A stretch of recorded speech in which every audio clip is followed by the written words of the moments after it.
Today is Monday, October 17th. We'll tell you about an arrest an entire California community had been waiting for, and a reversal from the White House when it comes to immigration.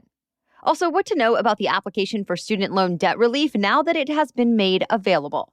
Plus, today's tax deadline, a new rule for hearing aids goes into effect today, and what new data tells us about the cost of your holiday travel. Those stories and more in today's episode. Welcome to The Newsworthy. All the day's news in around 10 minutes. Fast, fair, fun, and on the go. I'm Erica Mandy. Thanks so much for being here. You ready? Let's do this.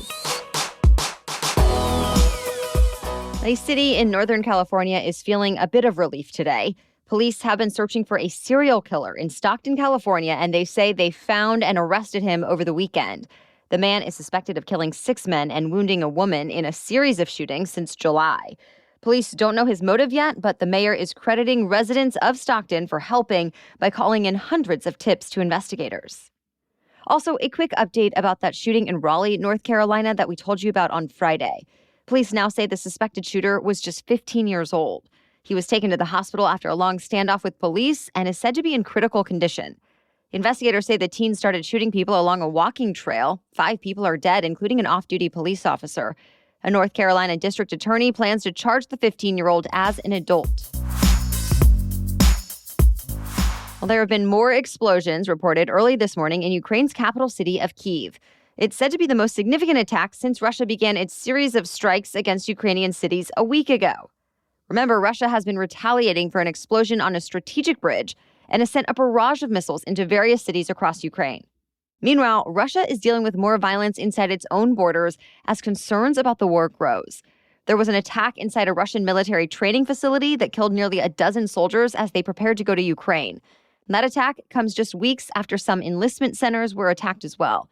All of it after Russia began mobilizing 300,000 new recruits to join the fighting in Ukraine. It's a move that's been highly criticized in the country, leading to protests throughout Russia, large numbers of arrests, along with thousands of Russian citizens reportedly fleeing their country to avoid being drafted into the war. And now some military analysts say Russia is sending their new recruits into the fighting with hardly any training and a severe lack of equipment.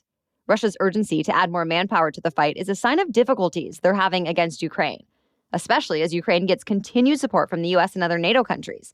In fact, the Biden administration just announced plans to send Ukraine another $725 million worth of military equipment and other assistance, bringing the total since the war began to more than $17.5 billion. China's leader warned the rest of the world not to interfere in its affairs and said the country is looking to upgrade its military. Chinese President Xi Jinping spoke during a meeting between top Communist Party elites that only happens once every 5 years. It's meant to set the tone for the country's policy in the coming years and name the country's newest top officials. It also comes just before President Xi is expected to take over for a historic 3rd term, extending his rule into a 2nd decade. Analysts say China is looking to play a bigger role on the global stage.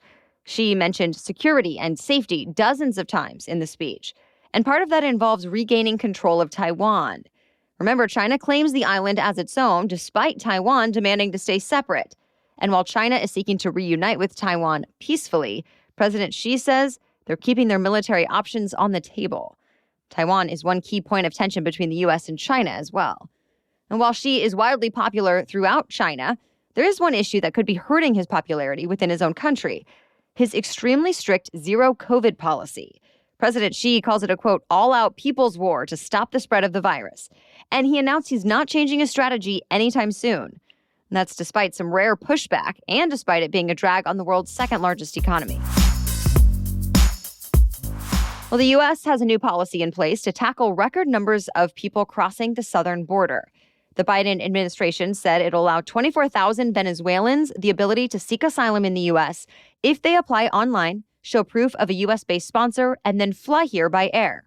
But, and here's the key, anyone trying to cross by land through Mexico will be sent back into Mexico.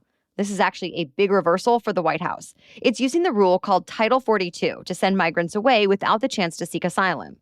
Title 42 was used in 2020 by former President Trump. It lets border officials turn away most undocumented adults right away, without giving them a legal hearing to help prevent the spread of COVID-19. Even though Biden's own Justice Department is fighting Title 42 in court, it's now being used again. The change is fueled in part by a jump in Venezuelans going through Mexico trying to reach the U.S. The administration says the new rules are meant to help ensure a lawful and orderly chance for Venezuelans to come into the U.S.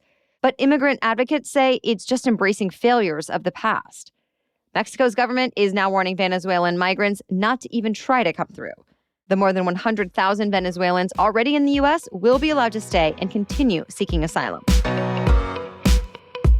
The application is now available for Americans looking to get some student loan debt relief, although it is a beta launch, or in other words, a testing period, meaning these early applications will help the federal government refine its processes, so there might be times the application is shut down for maintenance, and it may take a bit longer to process once you submit. But the government says it will go through. The Education Department has said before that borrowers who apply in October could have a chunk of the debt wiped out as soon as November. Of course, we're talking about President Biden's one-time plan to essentially cancel up to $20,000 in student loan debt for those who qualify. It's moving forward for now, even though the plan is still facing several legal challenges. All right, we have more news coming up, but first, I'm excited to share more about our sponsor, Kiwico. This is the first holiday season that my son will be old enough to engage with us and really enjoy the season with us. And so when I'm thinking about what gifts to give him or the other kids in our extended family, I love knowing that Kiwico always sparks fun and excitement for kids of all ages every time. Kiwico delivers super cool science, technology, and art projects for kids. And it's truly unique to each kid. They have 9 different subscription lines for different ages and categories.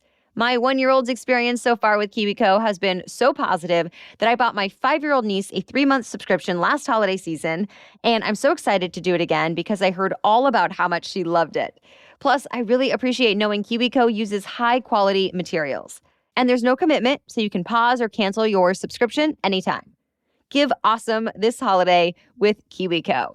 And listen up, because you can get your first month free on any crate line at kiwico.com/newsworthy.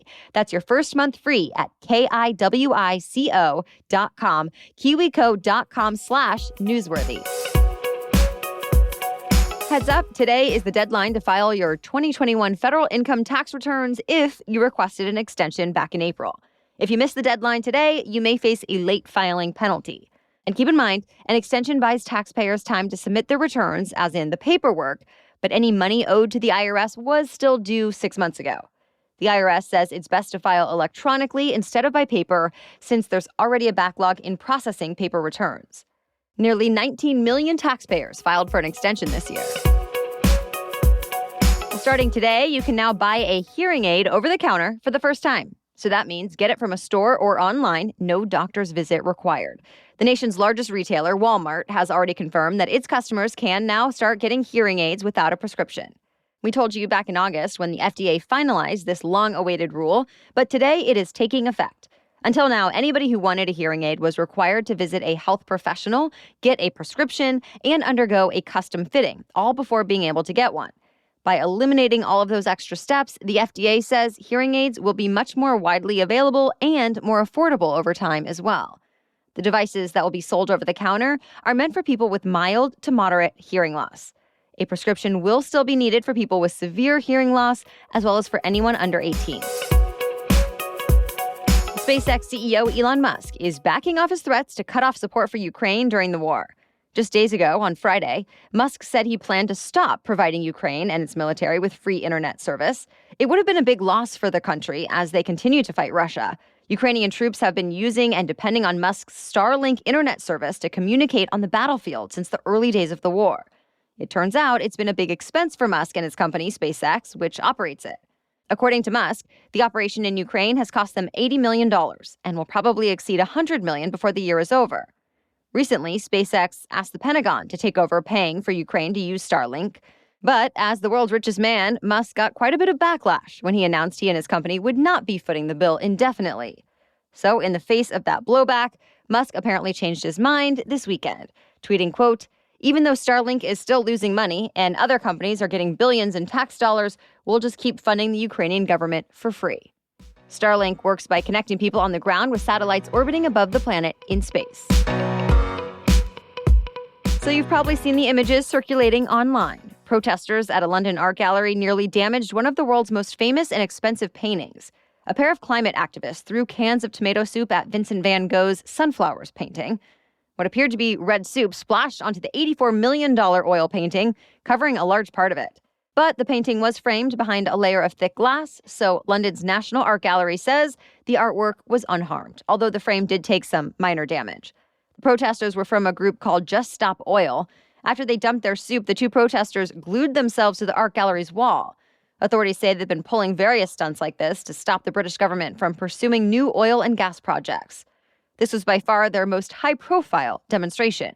The protesters were arrested. The Van Gogh painting is cleaned up and back on display in the London Gallery. Well, that's it for the main news. So now it's time for Money Monday, when we talk about one interesting money-related news story. But first, a message from our sponsor. The world, just like your business, is changing fast. So when you need a new hire, you have to find them ASAP. For top talent fast, you need Indeed. Indeed is the hiring platform where you can attract, interview, and hire all in one place. Don't spend hours on multiple job sites looking for candidates with the right skills when you can do it all with Indeed. Find top talent fast with Indeed's suite of powerful hiring tools like Indeed Instant Match, assessments, and virtual interviews.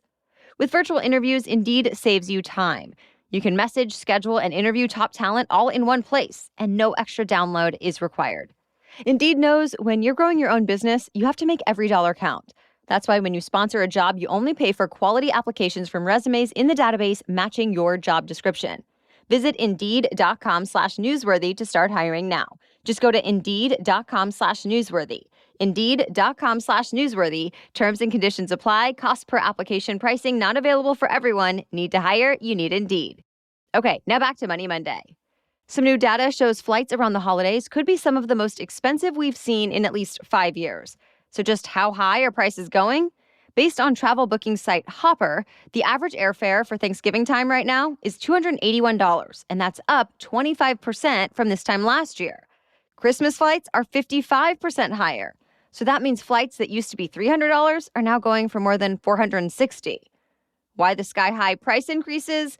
Inflation is one reason, but travel experts say that's not all. Simply put, there are fewer flights and fewer seats. The major airlines have struggled throughout the COVID-19 pandemic, and staff shortages are still an issue. Meanwhile, demand for flights has come roaring back to pre-pandemic levels. People who put off traveling are now eager to do it again, and they're willing to pay more, and that hasn't let up. Unfortunately, the airlines only have about 87% of the available seats they once had.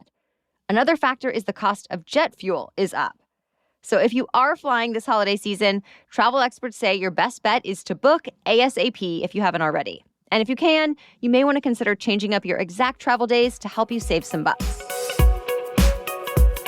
All right, thank you so much for listening today and every day. We'll be back with much more news to know tomorrow. For now, have a great day.